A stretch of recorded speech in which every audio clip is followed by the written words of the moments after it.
Hey guys, what's going on? Chemistry here. Today I'm going to be showing you how to mix in 3 basses with a kick drum. When I mean mixing, I'm kind of just saying layering with EQ, so they kind of mix in with the song. I have everything all set up here. The kick and the basses are linked to the mixer. The kick is beating at 0 decibels. Or was. I should turn that up. It doesn't sound very loud because I have the master channel down to about 70%, so that will start off our mixing process. All the basses were made by me on Silent One.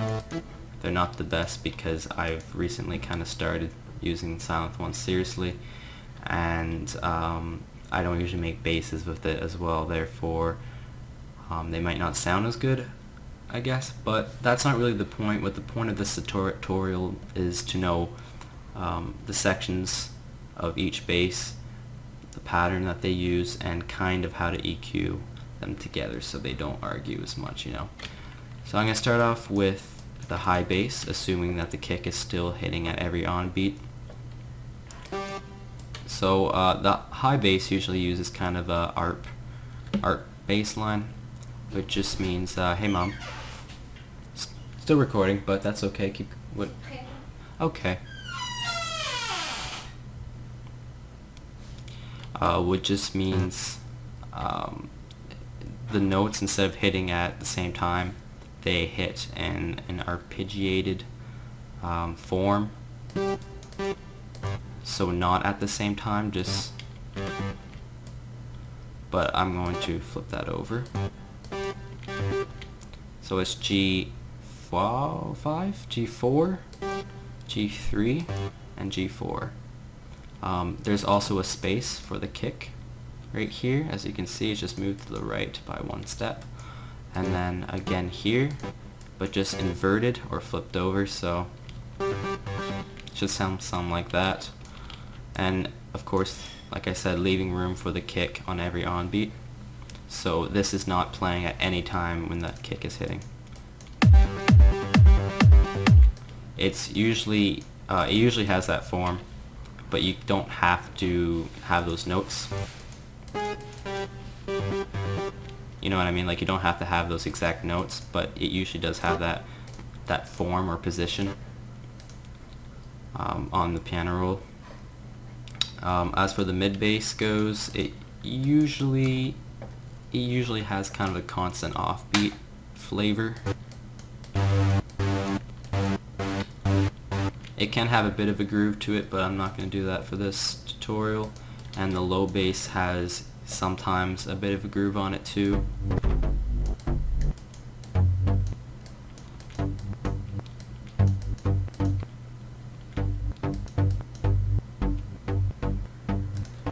So yeah, that's a bit of a groove for you.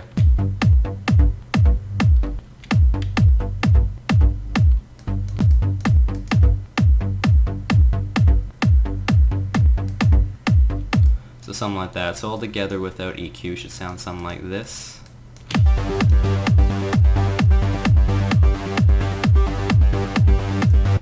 Notice how the low bass almost disappears. That's relatively normal since that's not something that you usually pay attention to during the song, but we'll work on the balancing and EQ. So the kick I'm going to do first, of course. So it's hitting at 0 decibels, and we'll try to keep it that way. When you're mixing a song, that's usually where it should be. So I'm going to cut off the low end around 50 hertz. Where's my kick? Boost the bass section a little bit. Cut off the air section, I like to call it, just kind of like the useless part between the talk and the release.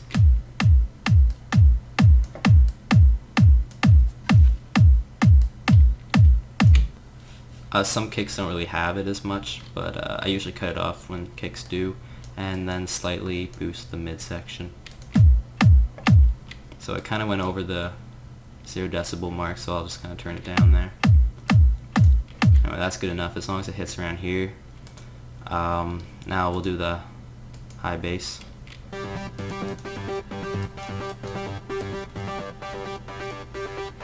So we're cutting off kind of halfway through the low mid section to leave room for the other two basses that are going to be playing in the bass low mid area. And we don't usually have the basses playing at the low mid as much, because that's where the kick kind of has its most noise, if you will. So we leave room for the kick, and we just let it kind of take care of the low bass area.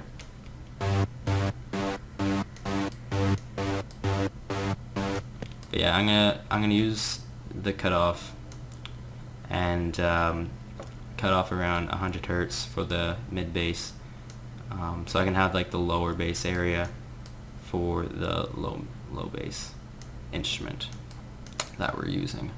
So I'm gonna kind of take out the upper mid out, but I want it to kind of sound like a cutoff. So yeah, something like that, just kind of removing noise on the higher end. And then for the low bass, we're going to do about the same thing. We're going to cut around 90 hertz or wherever the low bass kind of ends, and then boost up around the bass section.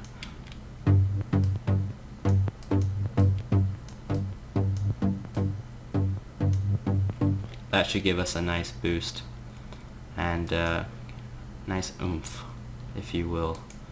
Okay, so now we're going to play the mid bass and the low bass together, and hopefully it'll sound alright.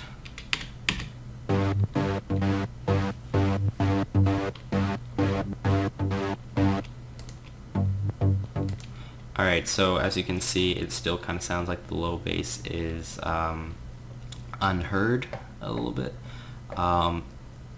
but that can be because of balancing. So sorry, my mouse is kind of going crazy. Alright, here.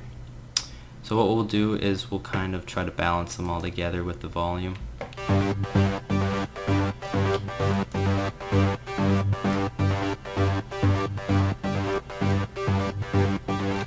So the mid bass will be at -5 decibels. The low bass will be around -6-ish.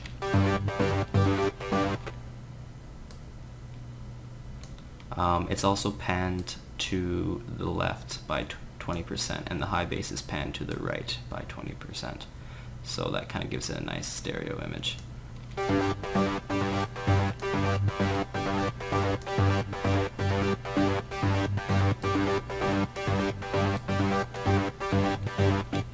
And then we'll turn down the high bass a little bit.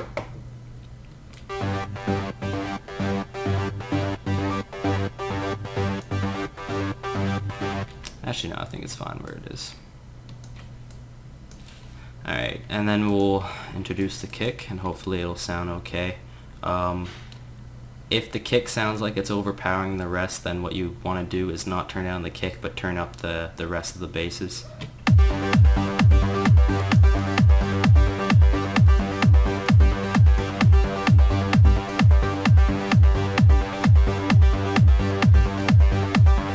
I think the goal here is to reduce as much low bass noise as you can. This is one of the hardest things to mix in together, I think, the basses and the kick, and it takes a lot of time to get it right, especially with the instrumentation. I'm almost done, Mom. So I think the instruments for this tutorial weren't so great, but like I said, that's not really the point. It is really just how the patterns and the EQ works. So leaving room for the kick and it takes care of the low bass quite well, so that the bass doesn't really have to do it as much, because if it does, that just creates a lot of like low noise, and if your song ever got into a club or something, it would just sound pretty bad as far as the noise air goes, you know what I mean? So I hope you guys learned something with this tutorial. If you want me to kind of go further with this, I can, since all these are already saved as a preset on Silent One, so I can definitely get right back into it and finish up whatever song you guys want to hear me make with this bass line. Um, Also, any type of little flaw that, you know, the kick and the basses have won't really matter as much when the entire song's playing. So don't spend too much time on it, even though you maybe should. You'll probably be just fine with something like this. So anyway, that's enough for now. I'll see you guys in the next tutorial.